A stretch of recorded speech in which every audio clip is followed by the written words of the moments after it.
Good afternoon, everybody, and welcome to Let's Argue with Jay Playhard. I'm your host, Jay, and I am just tapping in to talk about the NBA trade deadline and who are the big winners and losers.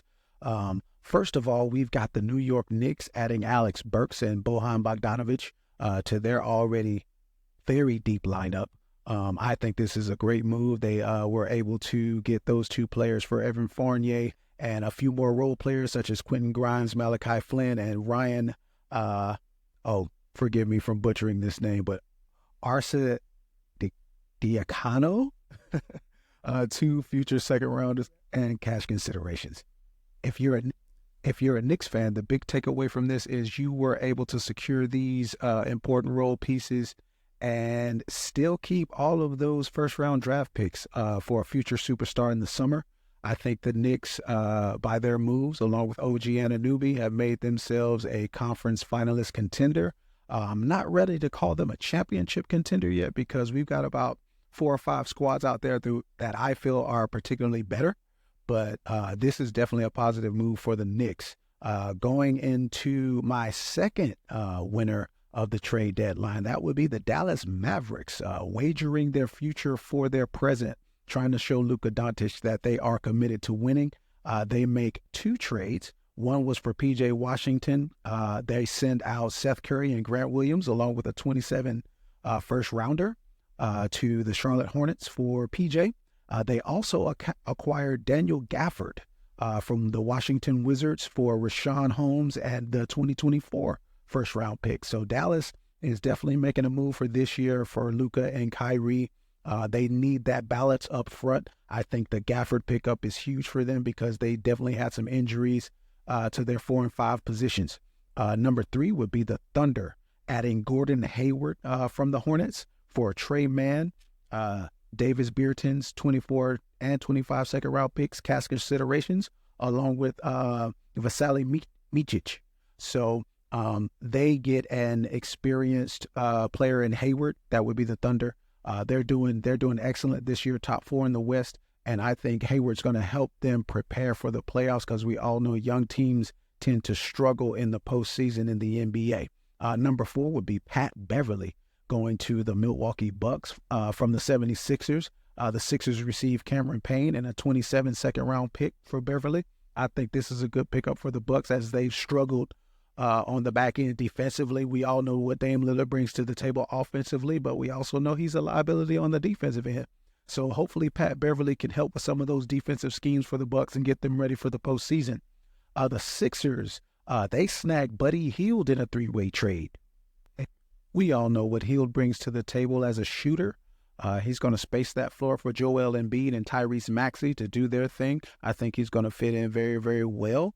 The only questions probably would be on the defensive end because throughout his career, he hasn't been known as a stopper. But with Joel Embiid on that back end helping, that may mask some of those deficiencies. I did mention that was a 3-way trade with the Spurs and the Pacers. The Sixers were able to hold on to the first-round picks that they do have, acquiring Hield for basically second-round picks and role players. So Marcus Morris is headed to the Spurs along with the 29 second-round pick and cash considerations. The Pacers are going to receive Doug McDermott, Farkan Korkmaz, 24, 29 second-round picks and cash considerations as well. So not a very expensive price tag for the Sixers on that pickup. Now, let's talk about some of the losers here. I'm definitely going to start with the LA Lakers, not making any moves despite defensive problems, offensive woes, LeBron pressuring them to make some moves. I heard DeJounte Murray. I had heard DeMar DeRozan, but ultimately nothing came of these offseason moves. We know Rob Pelinka is a guy that can thread the needle and pull some miracles, but evidently not this season. So the Lakers are searching from within for answers. They have been playing fairly better over the last week and a half, but I do not see them as contenders. Neither do I see the Golden State Warriors as contenders this year. Despite being in the luxury tax, despite all of the Draymond stuff, despite Clay declining, The Warriors stand pat. They feel like they have everything they need in the building. I disagree. Andrew Wiggins and Kevon Looney have not played up to their level this year, and it's seeming like the stress of extended seasons and competing year after year is starting to take their toll on the dynasty. Um, I personally think this is the time for Golden State to kind of retool before Steph Curry gets fed up. I mean, how long can you go at this pace when you have teams like the Denver Nuggets who have surpassed you as the NBA champions? You've got the the Timberwolves who have Ant-Man and Cat over there, and they're just killing it this year. Then young teams like OKC, Sacramento, all at your throat in the West. You can't forget about the Phoenix Suns either. So if I'm Golden State fan, if I'm a fan of that team, I'm wondering why we didn't make any moves. I always felt the Chris Paul move was not the best move that they could have made this year, but hey, that's my opinion. Also, when you look back to 2020, that draft, I thought that was a very important draft for the future of Golden State as they had the number 2 pick. They ended up taking James Wiseman over players like LaMelo Ball, Tyrese Halliburton, and Tyrese Maxey. Maxey and Halliburton are actually all-stars this year. Just imagine if they had that firepower on that squad this year for Golden State. I think they would be a championship contender, honestly. I know Jordan Poole played well for a season, but he's gone now, and he's not looking like the player in Washington that he was on that championship squad a few years ago.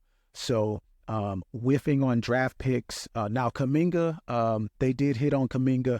I think he's going to be a good player down the stretch, but man, I think Golden State is in a terrible, terrible place right now, and we'll see what the summer brings. The last loser of the NBA trade deadline has to be the Chicago Bulls. Like, what is the plan over there? What are they doing? What is the goal? It seems like their GM or lead decision maker feels like he has the squad to compete. But right now, the Bulls are 3 games under 500 at the time of this recording, barely hanging on in the play-in race, not the playoff race, the play-in race. They are barely hanging on to the number 9 seed in the playoff race with teams like Atlanta. So that should let you know how bad it's been. I understand they've had some injuries. They really haven't had their entire squad play together for an extended period of time. But, I mean, how long can you go with the same group? DeMar DeRozan is not getting any younger. I think trading him to a contender for draft picks is the way to go. Kobe White has developed this year. He looks really, really good. But is he the future? Is he the franchise? You know, I don't know. I can't answer that question for you Chicago fans out there, but I thought they should have made some moves to ensure that they have a future, man, because I don't think that squad is going anywhere presently constructed. Now, moving on to the Super Bowl. You know, I got a couple notes about the Super Bowl betting odds today.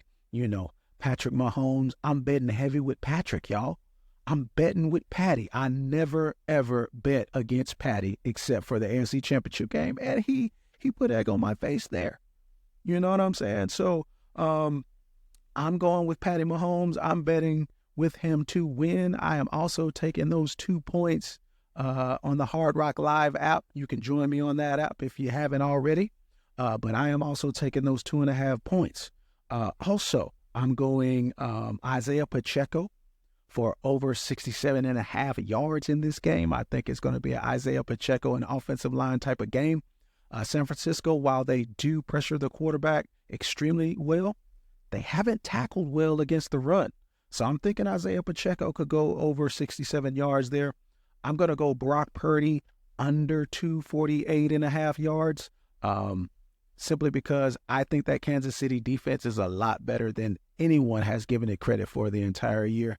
When the offense was trying to figure themselves out, when the wide receivers were dropping the ball, the defense was balling out all year long.